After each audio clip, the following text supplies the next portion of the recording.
আলাইকুম ওয়া রাহমাতুল্লাহ। সনদ একটা হাদিস বলি, রাসূল সাল্লাল্লাহু আলাইহি ওয়াসাল্লামের পবিত্র মুখ নিষিদ্ধ বাণী। সহিহ বুখারী শরীফের প্রথম খণ্ডে ৬ পৃষ্ঠার ৮ নম্বর হাদিস, ইসলামের ভিত্তি সম্পর্কে, রোজা সম্পর্কে, নামাজ সম্পর্কে।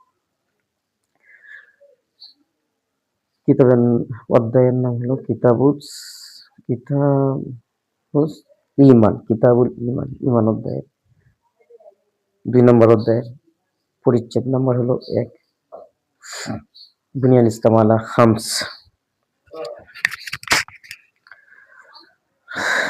হাদ্দাসানা সনদ সহ বলতেছি, চেষ্টা করলেই হয়।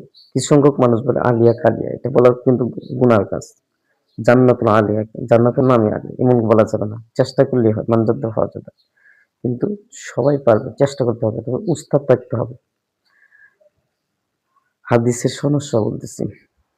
হাদ্দাসানা উবাইদুল্লাহ ইবনে মুসা ক্বালা আখবারনা হানযালা ইবনে আবি সুফিয়ান আন ইকরিমা ইবনে খালিদ আন ইবনে উমর রাদিয়াল্লাহু তাআলা আনহু عن ابن عمر رضي الله تعالى عنهما قال قال رسول الله صلى الله عليه وسلم بني الإسلام على خمس: شهادة أن لا إله إلا الله وأن محمد رسول الله وإقام الصلاة وإيتاء الزكاة والحج وصوم رمضان। রাওয়াহুল বুখারী। এই হাদিস আল্লাহ রাসূল সাল্লাল্লাহু আলাইহি ওয়াসাল্লামের পবিত্র মুখ নিষিদ্ধ বাণী হলো ইসলামের ভিত্তি 5টি: কালিমা, নামাজ, যাকাত, হজ, রোজা। হজ ও যাকাত এটা শুধু যাদের সামর্থ্য রয়েছে 7.5 তোলা স্বর্ণ বা 5.5 তোলা রূপা সমপরিমাণ টাকা, তাদের উপরে। আর 3টা তো সব মানুষ, সব মুমিন মুসলমানের, প্রাপ্ত ছেলেমেয়ে বা বালেগ ছেলেমেয়ে সকলের জন্য।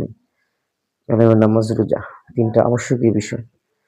ইসলামের একটা অন্যতম বিষয় হলো রোজা রাখা। বর্তমান চলতেছে, আজকে হলো 19তম রোজা রাখতেছে, আল্লাহ তৌফিক দান করেছেন। আল্লাহ রাসূল হাদিস শরীফ আছে, ওয়াউসাতু মাগফিরাতুন, বাইহাকী শরীফের হাদিস। দ্বিতীয় ভাগ চলতেছে মাগফিরাতের 10 দিন। এই মাগফিরাতের 10 দিনে আপনাকে আমাকে আল্লাহ মাফ করুন, সহি সালামতে শুদ্ধভাবে বাকি রোজাগুলো তৌফিক দান আল্লাহ তাআলা দান করুন, আমিন।